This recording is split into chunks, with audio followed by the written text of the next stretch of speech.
ಇವರಿಗೆ ನರಸಿಂಹಸ್ವಾಮಿ ಅಂದ್ರನ ಗೊತ್ತಿಲ್ಲ ಅಂತ. ಜಾರ್ಖಂಡಿಂದ ಕರ್ನಾಟಕಕ್ಕೆ ಇಲ್ಲಿ ಕೆಲಸಕ್ಕೆ ಬಂದ. ಇವರು ಆದಿವಾಸಿ ಜನಾಂಗದವರು, ಗಿಡ ಮರಗಳಿಗಷ್ಟೇ ಪೂಜೆ ಮಾಡ್ತಾರಂತ.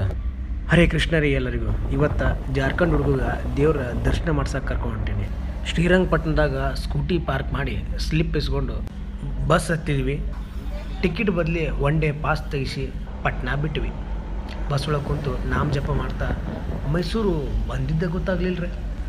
ಮೈಸೂರಿಗೆ ಬಂದು ಸುತ್ತಾಡ್ಲಿಕ್ಕಂದ್ರೆ ಹೆಂಗೆ? ಮೈಸೂರು ಸಿಟಿ ನೋಡಿ ಹುಡುಗ ವಿಡಿಯೋ ಮಾಡಿದ್ದ ಎಲ್ಲ ನೋಡಿದ ಮ್ಯಾಗ ನಾವು ಆಟೋ ಹಿಡಿದು ದುಬೈಗೆ ಹೊಂಟಿವಿ.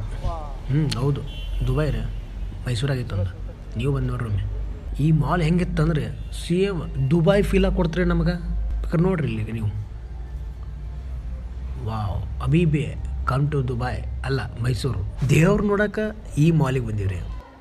ಟಿಕೆಟ್ ತೊಗೊಂಡು ಎಂಟ್ರಿ ಕೊಡ್ಬೇಕು ಅನ್ನೋದ್ರಾಗ ಗಾರ್ಡ್ ಕೈ ಹಾಕ್ಬಿಟ್ಟ. ನಾ ಏನು ಚಪ್ರಿ ಅಲ್ರಿ ಅಂದೆ.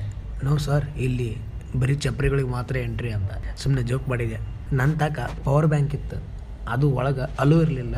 ಸೊ ಕೌಂಟ್ರ್ ಒಳಗೆ ಜಮಾ ಮಾಡಿ ಅಂತ ಹೇಳಿದರು.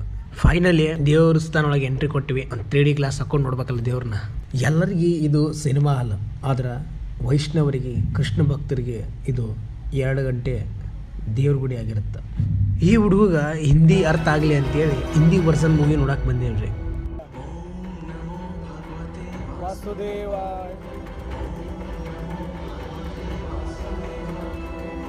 ಇಂಟರ್ವಲ್ ಬಿಡ್ತು, ಹೊರಗೆ ಏನಾರು ತಿನ್ನಕಂತ ಹೋದ್ವಿ.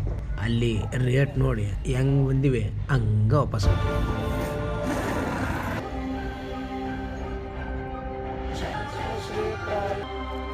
कैसा लगा फिल्म? कहानी पता था आपको? कहानी हम कभी देखे नहीं थे।